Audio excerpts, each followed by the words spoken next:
Amerika pada tahun 1930 memiliki seorang pria kulit hitam berusia 20 tahun. Mengkhususkan diri dalam pekerjaan administrasi di rumah sakit. Setelah membersihkan, dia diam-diam membaca buku-buku medis di dalamnya. Belajar seperti lapar dan haus. Bahkan menghafal semua gambar anatomi bagian-bagian tubuh dan menggambarnya dengan tangannya sendiri. Dalam perjalanan pulang kerja, belajar lagi. Ini adalah cita-cita dia. Dia ingin menjadi dokter. Ini adalah karakter asli bernama Thomas. Dia belum pernah ke akademi medis sebelumnya. Tapi tanggal 29 November tahun 1944 menyelesaikan operasi bedah jantung pertama dalam sejarah kedokteran. Menjadi pelopor pengobatan modern. Dari petugas kebersihan menjadi dokter. Titik balik dalam kehidupan bocah kulit hitam legendaris ini dinikmati dengan profesor orang kulit putih. Dia adalah seorang profesor bedah. Suatu hari, dia menemukan bahwa Thomas diam-diam sedang membaca buku. Thomas takut dimarahi, jadi dia cepat-cepat mengembalikan buku itu. Tapi tak disangka, profesor itu benar-benar memperhatikannya untuk waktu yang lama, dia memberinya tes. Apa yang disebut perangkat itu? Thomas menjawab tekad Van Slyke. Nama profesional seperti itu juga tahu membuat profesor sangat memuji. Dia memanggil Thomas untuk menguji kemampuannya dalam menggunakan instrumen bedah surgical. Lihat saja dia menggunakan penjepit pembuluh darah, dengan lembut menjepit tabung reaksi.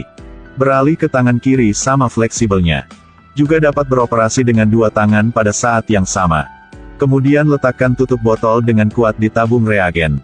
Ini bukan petugas kebersihan, ini adalah benih medis. Profesor segera merekrut Thomas sebagai asistennya. Selama periode itu, orang kulit hitam melakukan pekerjaan yang paling melelahkan dan paling kotor. Tetapi Thomas mengandalkan bakat alaminya dan upayanya untuk mendapatkan pekerjaan yang bergengsi. Dia memakai blus putih. Untuk pertama kalinya, dia merasa bisa mencapai impian medisnya. Tapi hari itu Thomas tahu bahwa bank tempat dia menyimpan uang telah bangkrut. Uang itu adalah apa yang dia kumpulkan dengan susah payah selama 7 tahun dan berencana menggunakannya untuk belajar di akademi medis.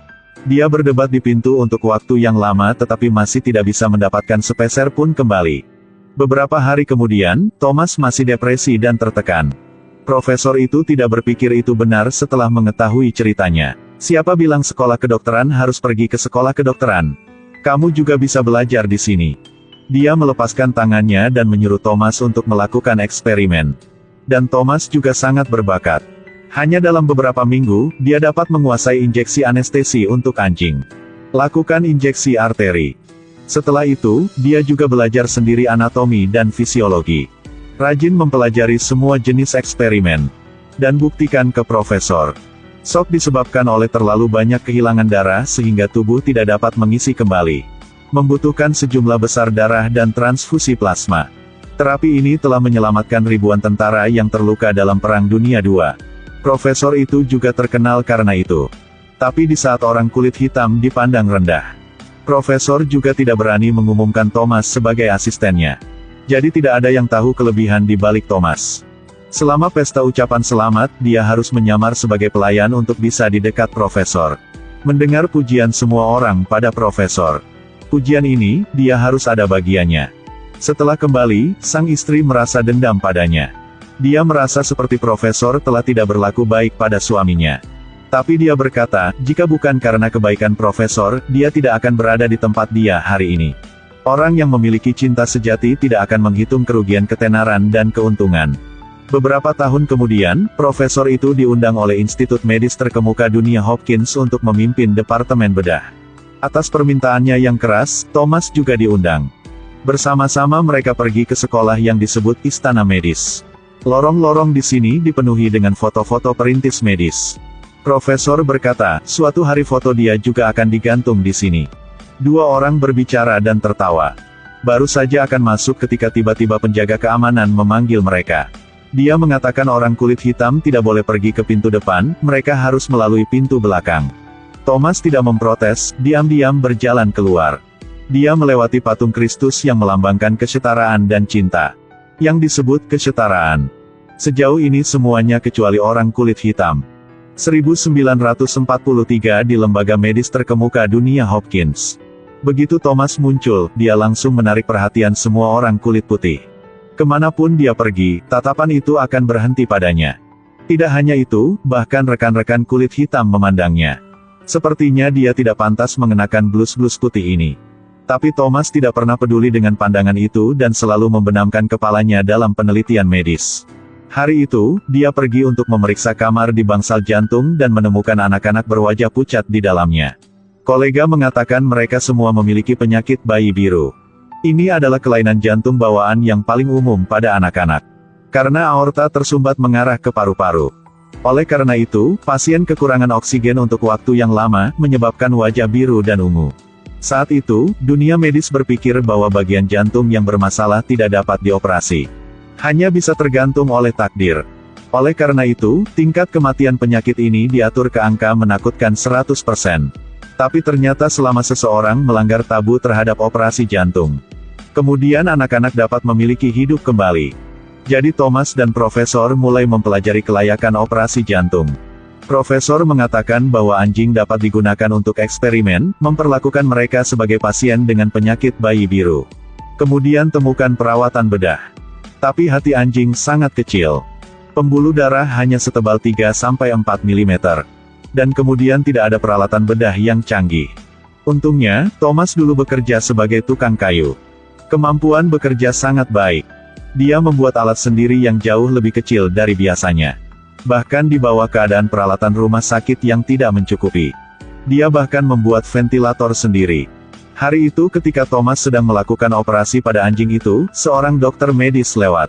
Dia kagum menemukan alat-alat aneh ini. Tapi yang lebih mengejutkannya adalah, ketika Thomas melakukan operasi, dia menutup matanya. Ternyata setelah melakukan percobaan ratusan kali, dia sudah hafal semua bagian pembuluh darah jantung heart. Mencapai ranah koki pemotong sapi. Dokter tidak berhenti bicara. Saya berharap untuk memiliki kesempatan untuk bekerja dengan Anda. Ini adalah pertama kalinya Thomas menerima penghargaan. Terutama dari orang kulit putih. Setelah dia pergi, Thomas diam-diam tersenyum. Tidak lama kemudian, Thomas berhasil memulihkannya. Kondisi bayi biru pada anjing. Eksperimen naik ke panggung, terapi. Thomas dan Profesor berdiskusi untuk waktu yang lama kemudian menemukan metode yang berani. Menggunakan tabung buatan yang terhubung ke jantung dan arteri pulmonalis. Untuk memasok darah sebanyak-banyaknya ke paru-paru. Jenis metode bedah ini dapat dikatakan belum pernah ada sebelumnya. Mungkin perlu beberapa bulan untuk bereksperimen. Thomas dan Profesor berendam di lab setiap hari. Sebelum dan sesudah juga melakukan operasi pada lebih dari 200 anjing. Terus menyempurnakan detail bedah untuk memastikan tidak ada celah. Sepasang kekasih setelah mengetahui informasi ini. Mereka pergi mencari Profesor. Mereka ingin Putri menjadi subjek uji manusia pertama. Karena ini juga harapan terakhir mereka. Putri mereka memiliki penyakit bayi biru, dan telah dilaporkan sakit kritis. Profesor setuju. Beritanya baru saja tersebar, semua rekan menyarankannya untuk tidak mengambil risiko. Setelah operasi gagal, dia tidak akan memiliki tempat di dunia medis lagi. Bahkan pendeta datang untuk mengkritiknya. Mengatakan ini adalah pencemaran nama baik spiritual. Sama seperti itu memberi banyak tekanan padanya. Taruhan uang karir. Profesor dan Thomas memulai operasi jantung. Pertama kali dalam sejarah. Amerika 77 tahun yang lalu, operasi jantung yang belum pernah terjadi sebelumnya. Dilakukan di Institut Kedokteran Hopkins. Banyak ahli bedah datang untuk mengamati. Yang membuat mereka curiga adalah di belakang Profesor kulit putih, ada orang kulit hitam di belakang ahli bedah. Selama operasi, Profesor sering berkonsultasi dengan bocah kulit hitam. Bahkan menggunakan pisau bedah di bawah arahan bocah kulit hitam. Diskusi di atas penuh gejolak. Operasi di bawah ini masih berlangsung. Saat dijahit, tekanan darah pasien terus menurun. Semua orang sangat stres.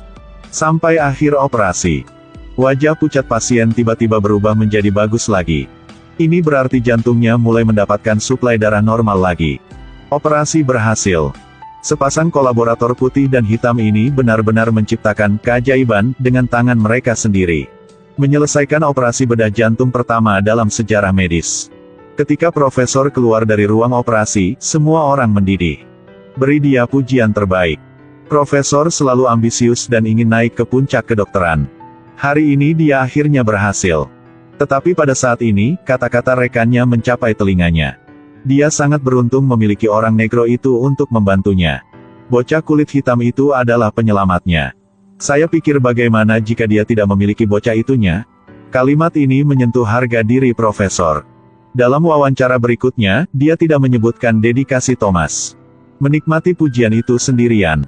Operasi juga mengambil namanya sebagai judul.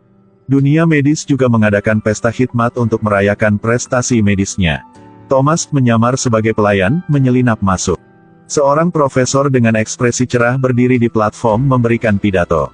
Dia berterima kasih kepada semua rekan kulit putihnya yang melakukan operasi dengannya. Hanya Thomas yang tidak menyebutkannya. Jelas berpartisipasi dalam operasi abad ini. Tetapi karena warna kulitnya, seluruh dunia memandang rendah Thomas. Tidak ada yang menyebutkan kerja keras Thomasnya. Thomas bosan dan pergi. Keesokan harinya dia mengundurkan diri ke Profesor. Profesor tidak mengerti apa yang sedang terjadi. Thomas baru saja berkata, "Dunia menutup mata bagiku. Saya tidak peduli, saya mengerti ini. Dulu saya pikir Anda berbeda dari mereka." Thomas pergi tanpa melihat ke belakang. Kemudian, dia menjadi seorang salesman yang berkeliling menawarkan obat-obatan. Hidup juga baik-baik saja. Gajinya bahkan lebih tinggi daripada di rumah sakit. Tapi dia masih memikirkan tempat itu. Memikirkan kembali hari-hari fokus pada penelitian medis. Sang istri menyuruhnya untuk mendengarkan hatinya dan berbalik. Mundur bukan berarti menyerah. Hanya karena cinta sama medis. Ini membuat Thomas memutuskan untuk kembali ke institut medis untuk menemui profesor lagi. Tanpa ada kritikan, sekedar ngobrol-ngobrol antar teman lama. Sama seperti itu, keduanya berdamai dengan damai. Selama 20 tahun ke depan, Thomas selalu memegang posisi. Mendidik puluhan mahasiswa asing yang berprestasi. Dan sang profesor menderita kanker saluran kemih, membuat kesehatannya semakin lemah. Suatu hari dia tiba-tiba datang untuk menemukan Thomas dan mengatakan banyak hal. Dan menyuruh Thomas mendorong dia di depan foto dirinya. Dalam gambar, dia semangat dan penuh energi. Tapi sekarang perlahan semakin tua. Dia berjuang untuk berdiri dan perlahan pergi. Itu adalah sosok terakhir yang ditinggalkan profesor untuk Thomas. Malam itu, dia meninggal dalam tidurnya. Institut Kedokteran Hopkins juga mengibarkan bendera setengah tiang untuk mengenangnya. Setelah Thomas mengetahui bahwa kematian profesornya, dia murung sepanjang hari. Mereka berdua adalah guru dan teman, telah bekerja bersama selama 10 tahun. Sekarang yang satu pergi, yang lain tetap di sini. Melanjutkan penelitian medis mereka yang belum selesai. Dedikasi selama puluhan tahun Thomas untuk kedokteran dan pengembangan bakat. Akhirnya mendapat rasa hormat semua orang. Pada tahun 1976, Universitas Hopkins memberinya gelar doktor. Juga buatlah gambaran besar untuknya. Ini juga orang kulit hitam pertama yang menerima kehormatan khusus ini. Bahkan, gambar pria kulit putih Dr. Alfred Blalock. Dan pria hitam adalah Dokter Hitam, Vivien Thomas. Bergantung di lorong Universitas Hopkins. Menjadi pionir medis yang dikagumi semua orang. Film ini berjudul Keajaiban. Sebenarnya tidak ada yang namanya keajaiban. Tapi hanya mereka yang menghargai hidup. Berkomitmen untuk menjadi sukarelawan untuk mendedikasikan hidup untuk kedokteran. Dan pengalaman Thomas juga membuat kita percaya bahwa warna kulit dan latar belakang bukanlah alasannya. Dengan cita-cita di hati dan upaya tanpa henti. Pada akhirnya, akan ada hari untuk mengatasi duri dan malam yang panjang. Melangkah ke platform kemuliaan.